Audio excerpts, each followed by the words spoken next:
Hey guys, thank you for tuning in to this week's podcast, The Victory is Greater Than the Struggle, an ex-lesbian podcast with myself, your host, Jessica Newsom. It is Mental Health Awareness Month. I'm super excited about this. Today, we're going to be just talking about mental health in general, okay? There are so many different thought processes when it comes down to mental health and Christianity.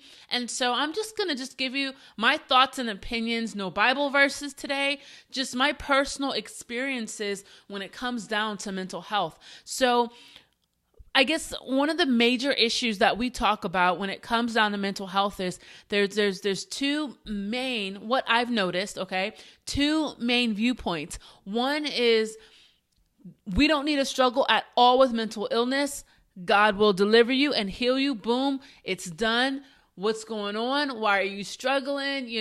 Increase your faith. You need to believe. Basically, you're doing something wrong. That's why you're still struggling. That's why you're still thinking this way. Or maybe you're just having a pity party and you're dragging that bad boy out. It's your thinking. You got stinking thinking going on, right? And then there's another side that says, you know what? There is mental illness. God gave us doctors and medicine to take. And so we should use that outlet in order to balance out some type of imbalance that we have, or whatever the case is when it comes to whatever specific mental illness that we have. Now, all right, my own personal thoughts, views, and opinions. I have seen people healed of autism, right? That's something we don't hear of normally in church, right? Autism is not normally something that is healed. It's something that you take medicine for and you have for the rest of your life. I have seen people healed completely of suicidal thoughts, of depression, right? Other types of mental illnesses. And so I guess the conversation is, why are some people healed and some people not? What is the difference? Is it my faith? Do I not have as much faith, right? Did I not pray enough? Whatever the case is. And then people get stuck, and people, sometimes they find themselves in this limbo of where they stand in the aspect of mental health, but there's also people who struggle with it, right? And so this is an area of my life that I definitely struggle in.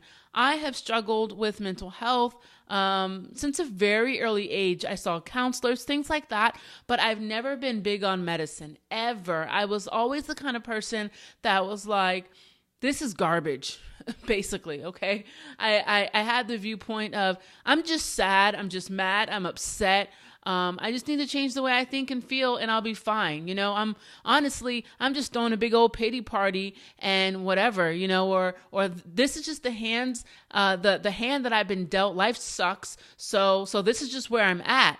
And so I took on the justification that has been given to me, or that I've seen, from other people. Okay. And so it's kind of like some of us come from families, right? Where we just have this thought process where, hey, come on. No, we don't deal with that stuff. Man up, woman up. You're good. This is life. We all deal with it. Let's go, And then there's other people that totally get it and they get on medication, right? And so I went through so many years of my life not on medication.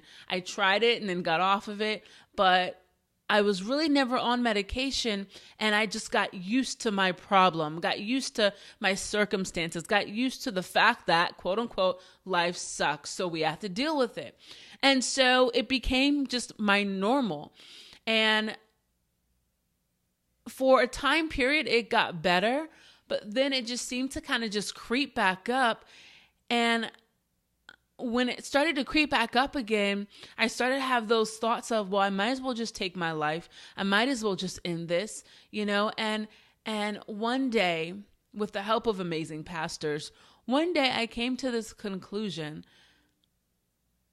I keep contemplating ending my life because of how I think and feel, but I tell myself that what I think and feel, it does not matter. I'm just throwing a pity party. Well, then if I'm just throwing a pity party, then I should just be able to get over it. Come on, I'm a grown woman. Like, why can't I get over it? Why does it feel like I'm going down this rabbit hole and I can't get out? Why do I feel like I'm being just sucked into this darkness and there is no light at all in the future? Why do I feel so strongly in this negative way? And so I just had this thought where if I continue to let life go on the way it's going without doing something about it, I may not be here for that much longer. I may one day just say, you know what? I'm just going to take my life. I'm done. And so, just thinking about, I'm single. I have no kids. Imagine being single. I mean, married and having kids and all of these other different types of life issues. I was like, man, I don't know if I could handle it. So let me do something about this because I don't want my situation to get worse. And I don't want me to put my stuff on other people as well. Right. And so I made the decision to where it's like, okay, I'm going to take some medicine. And I was so anti-medicine, extremely anti-medicine, because why? God can heal, God can deliver. Well, then how come that hasn't happened already? That was kind of my thought process too. It's a limbo, lots of confusion, lots of just really trying to just figure this out. Got on one type of medication and I took one pill. Literally a couple minutes later, I felt like there were firecrackers going off in my brain. Like I could feel them. And it was like taking some really bad drug. And I was like just in a fetal position in my bathroom, praying to God, like, God, I will do anything if you can take this feeling away. Next thing you know, I slept for 29 hours. Okay. And then I had to get help to take me to the doctor to change my medication. Okay. So that was a horrible experience. Some of us have had really bad experiences with medication. And then because of that, sometimes we say, forget this, I'm not taking any other type of medication ever again. And then we just go back to the norm. Or we say, okay, you know what? I will try something different. This better work. Okay. And that's what I did. I was extremely reluctant at this point in time. But I got on something, I got on another medication and my doctor said, man, this is Old Faithful. We've been using it for a really long time.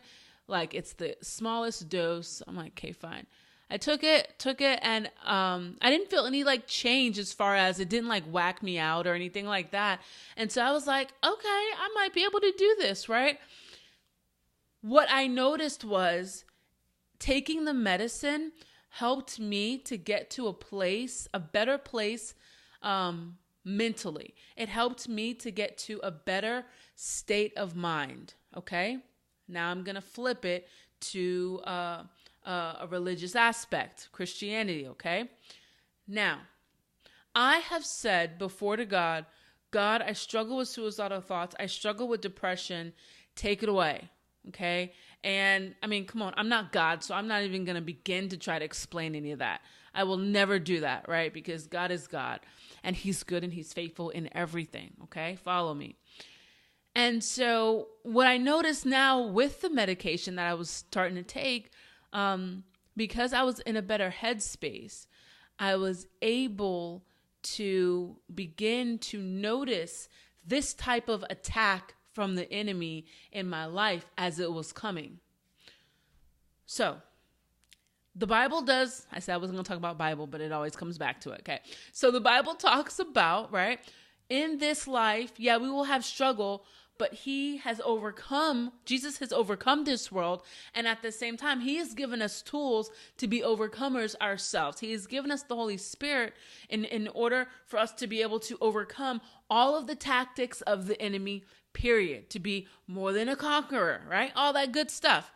So what I realized was by taking the medication, I was able to not be overtaken I call it a cloud. Okay. So when I'm starting to have a bad day, and it's like depression related, I just say, okay, I just feel a cloud coming on. So just let me do my own thing. Okay.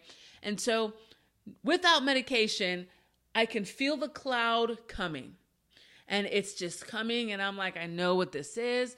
And without the medication, the cloud is so overwhelming, I can't even defeat it. Maybe I could exercise more faith. I don't know. Maybe I could spend more time in prayer. Maybe I could this. Maybe I could that. But the point is, for me, it's so overwhelming that it cripples me to where I just don't have the want to pray, the want to worship, the want to reach out to someone else, right? And it just seems to beat me up. But with the medication, the cloud, sometimes like I will see the cloud coming, and all of a sudden I have the want to pray because I can. I'm not crippled by the oncoming of the cloud, right? And so I can muster up the want to pray. I can muster up the want to reach out. I can muster up the want to praise and worship. And what I realize is that cloud goes away so much quicker when I do the things that God has equipped me to do in order to just totally dissipate, just disperse that whole cloud formation going on, right? To be able to overcome every tactic of the enemy. Now, there may be people out there who need to take medication constantly. Fine, whatever. Do what you need to do. I am not going to sit here and say, don't take medication. You know, people have cancer, they go through chemo. People are diabetic, they take their insulin, you know. I've seen people healed from cancer. I've seen people healed from diabetes, right? But we need to seek God individually for ourselves and follow what he is telling us to do, period. You know, and there may come a time when he says, okay, you can stop taking your medication. I stopped taking my medication about, I don't know, like 3-4 months ago. And I've done that before, and it was like not the smartest thing to do at all, because I just went in this downward spiral and hardly knew it. But since I've been off of my medication, then like I've just noticed I've been good.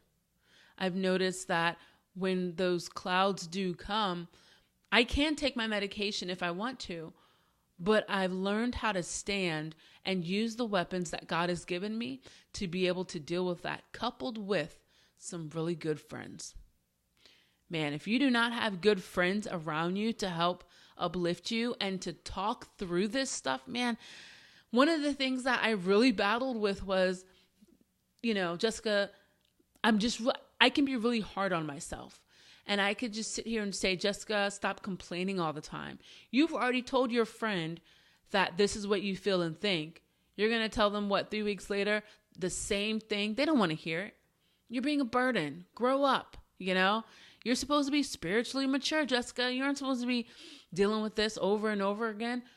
But when you have good friends who says, I don't care how many times